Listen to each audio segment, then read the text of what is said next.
और ये कल्ली बेच रही है उसने और जबरदस्ती इसके गला पका रखी उन्हें 2 महीने हो गए इसके गला ठाए ठाए फिर दिक्कन भी ने भी किसी क्या कर दिख जा कोई। तहसील में क्या हुआ था? तहसील में तो रोकने की कोशिश कर रहे थे। चाची हमारी हुआ सरकारी में उखड़ा नहीं, चाची हमारी हुआ इनकी तो चाची भी नहीं हुआ। सरकारी में चल चाची तुम्हारी है जी वाह। हाथापाई किनके साथ हुआ?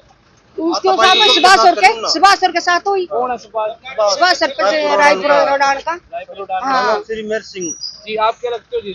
भाई है जिसका भाई लगा इससे क्या मामला क्या है पूरा? मामला तो जमीन जायदाद का जी, हमारी चाची की नहीं जमीन सभी है। चाची हमारी वो मतलब जबरदस्ती जिनके तो लगती भी नहीं हुआ बोल ले रहे उनसे। तो मतलब कि जमीन हम बात कर रहे जबरदस्ती कर रहे हैं जी। अभी हालत कैसी है? हॉस्पिटल लेके जा रहे हो?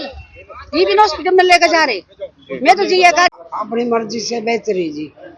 क्या जमीन का कोई मामला था? हाँ जमीन अपनी है, अपनी बेच रही। कौन से गांव से आप? रायपुर से। हाँ क्या किसी को दिक्कत हो रही थी बेचने में? मना अपनी दिक्कत अब मर्जी है मेरी ले ना बेच रखे मैंने बेच दी। क्या नाम क्या किया आपका? मामला था ये रायपुर रोडान की जमीन थी जी और लीला देवी के नाम 13 बीघे कुछ बिस्वे जमीन थी जिस पे 2007 से काबिज थी। इनके पति की डेथ हो गई थी। उसके बाद ये अपनी जमीन कुछ तो इसने 1 महीना पहले सेल करी थी जी। उसमें पार्टी ने कोई विरोध नहीं कराया तो अब इसने 4 बार टोकन लगा जी इसका यहाँ पे रजिस्ट्री में एसडीएम साहब को, तहसीलदार साहब को।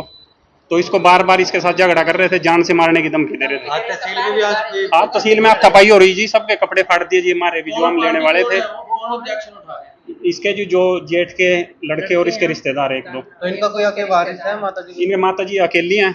1997 में इनके पति की डेथ हो गई थी, शायद 97 में हुई थी मौसी 2007 में।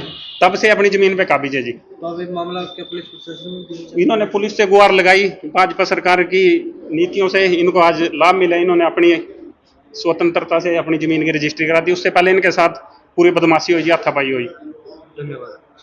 हाथापाई हुई है कोई रजिस्ट्री कराने को लेकर के कुछ? हाथापाई तो नहीं है। लीला देवी कोई नाम की लेडीज है रायपुर रान की। हमारे पास बार बार फोन आ रहे थे भी मैं अपनी आजाद मर्जी से अपनी जमीन बेचना चाहूँ। 13 बीघे कुछ बीसवे जमीन का मामला था इनका।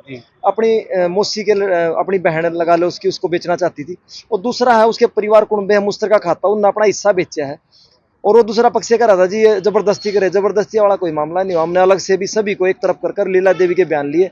उसने कहा जी मैं अपनी आजाद मर्जी से भेज रहा हूँ, मेरी मर्जी है, ये मुझे तंग करे थे इसलिए मैं इनको नहीं देना चाहती, दूसरे पक्ष को इसलिए दी है मैंने। सर तहसील में कोई मारपीट की बात है? ना तहसीलदार मारपीट की कोई नहीं, हम उस टाइम पर मौजूद भी नहीं थे और मारपीट वाला कोई मामला सामने नहीं आया। मैंने तहसील के कर्मचारियों से भी पूछताछ की है, उन्हें जी मारपीट नहीं हुई है, हंगामस्ती जरूर कर रहे थे अभी ताकि रजिस्ट्री ना हो। लेकिन ये करीब 1 महीने से बार बार पेंडिंग हो रही थी क्योंकि ये लड़ाई झगड़े की आशंका के कारण छोड़ कर चले जाते थे। तो आगे कोई कार्रवाई?